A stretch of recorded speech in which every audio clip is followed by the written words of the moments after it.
Hello, this is Rob with All In Together Now. I wanted to do a little bit of a deck tech / upgrade guide for the list I posted about a week ago and talked about how you can take this from buying the Armory deck to winning events. So this is our basic 60 cards plus equipment we buy from the Armory deck. This is a list I find very underwhelming. I think they could have done a better job with this, but we got a ton of original cards for Jarl and kind of give us the base of the deck, so I can't really brag too much on it. There's way too many blues, not enough reds, there's just not enough gas in this deck, and they really just designed this to swing summon over and over again, which is fine, but I think there's a lot of cool ideas in this deck, but I think we will see them better as we get more ice cards that are designed for Jarl in the future.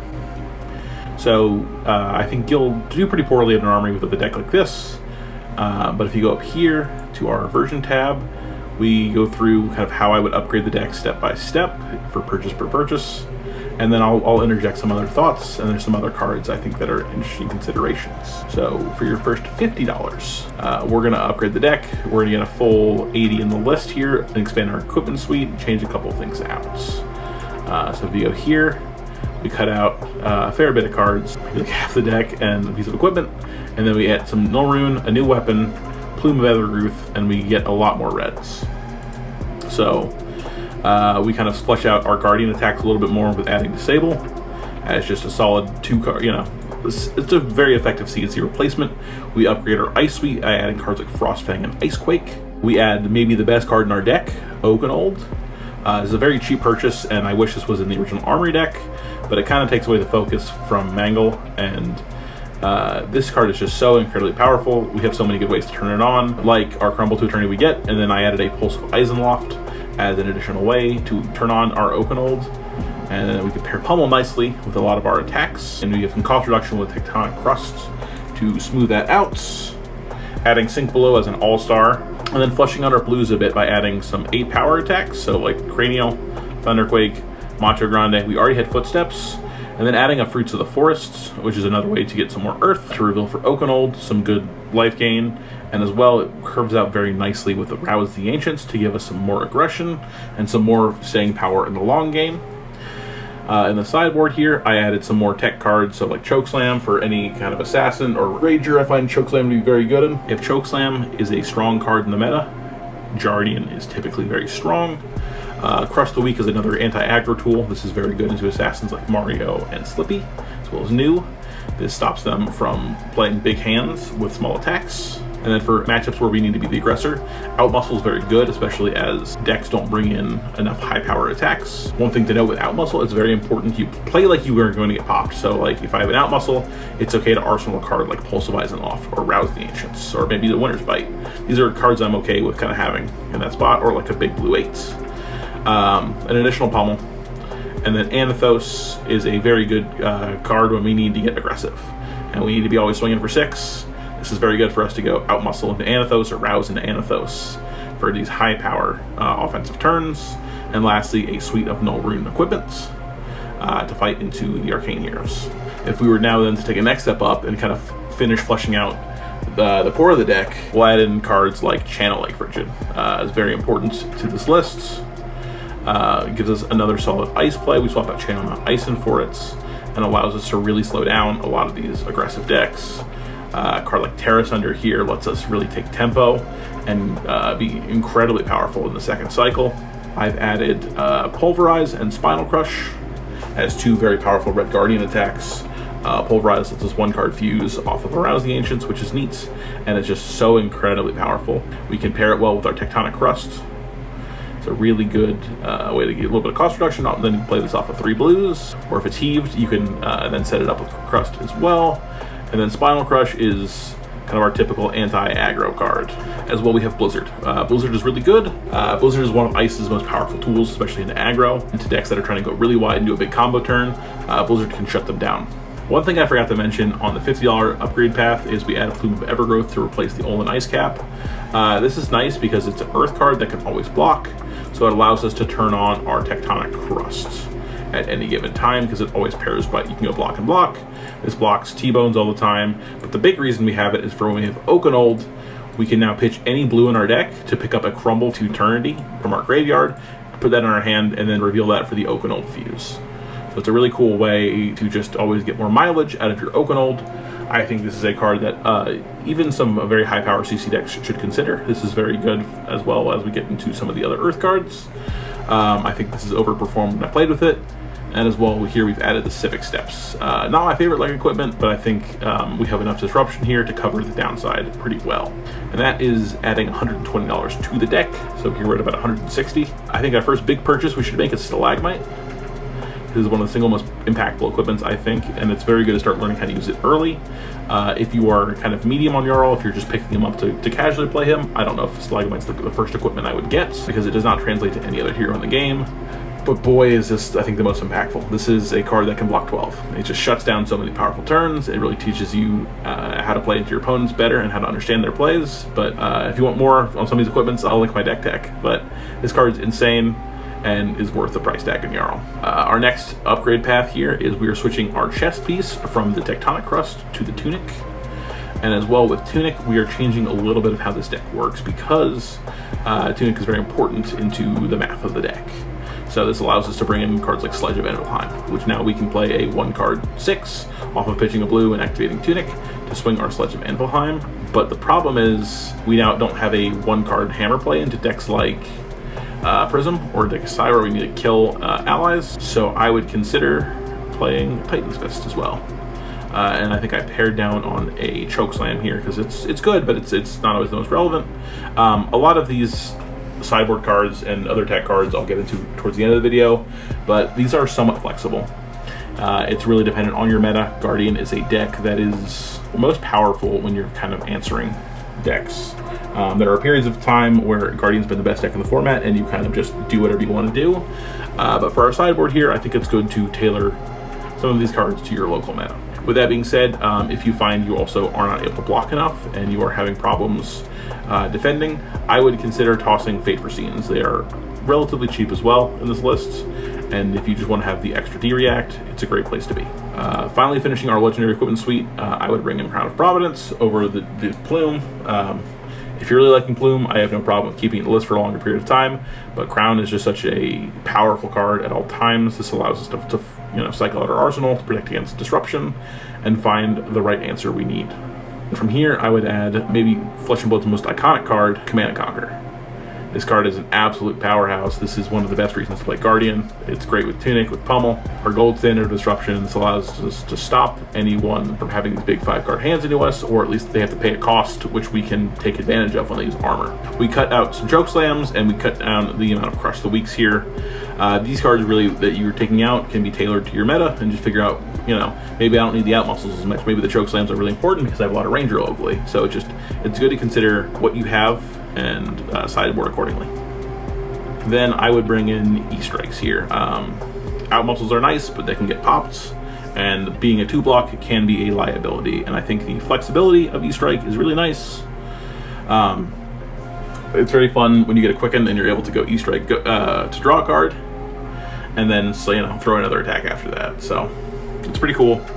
And it's a card that I think, as you build your Flesh and Blood collection out and you're trying other heroes, I think this is a card I keep finding myself playing in most of my decks, and I'm always happy to see it. And then I think this is a very competent deck. I'm very happy with this at this point. There's a couple upgrades you can make, and I don't think you would have to really do too much. I think you could probably go out and win a Pro Quest with a list like this at this point. I don't think the other 2 legendaries are super important, but the last thing, and this is a preference thing, is I really think Earth is the most powerful thing you could be doing in Jarl. I think it's very important to be playing these very disruptive Earth cards. Felling is a card that rivals Codex of Frailty in terms of power and value, and I think it plays really well with increasing consistency in cards like Oakenold. By having more Fellings, Plowlanders, Rootbound Carapace, you really can feel this Oakenold and make sure it's always hitting. So huge fans of this, and it really kind of fleshes out your disruption suite of just your opponent cannot keep 5-card hands. They can't keep, they're often not even able to keep 4-card hands in you. This is just so much premium disruption, and it puts your opponent in a spot where they can't hold cards and enact their game plans into you. The last thing I would consider adding is the Heart of Ice and the Quick Dodge Flexors. I don't think Civic Steps are the most, I think Civic Steps are a perfectly fine replacement for Quick Dodge Flexors in most lists. I think there are times where I would prefer to have Civic Steps, but as I've played more, I find I can get more use out of the quick dodge flexors, but I don't feel like you need to have them at every event. And the Heart of Ice is important for Kano and the other wizards. I think this card is actually one of the better, this makes us so much better into these decks than we would be if we were any other Guardian. I would pick this up sooner if you have a lot of wizards in your meta. I would consider this grabbing before the Earth package, or even probably before the E-Strikes, to be honest. I think this is a very good card. It is not a requirement, but it makes your matchups and life much easier into wizard decks. So that puts us finally back to our full power version here. If you have any questions or want to reach out, my contact information will be listed in the description. You can reach out to me on Blue Sky or on Discord. I'm happy to answer any questions. I'm in the purple Discord, chatting usually a lot. But one thing I wanted to go over for is Jarl can have a lot of interesting choices, and I wanted to have a list of budget cards here that you may want to consider. These are various degrees of budget, but I think there's cards that I would consider for a lot of different reasons.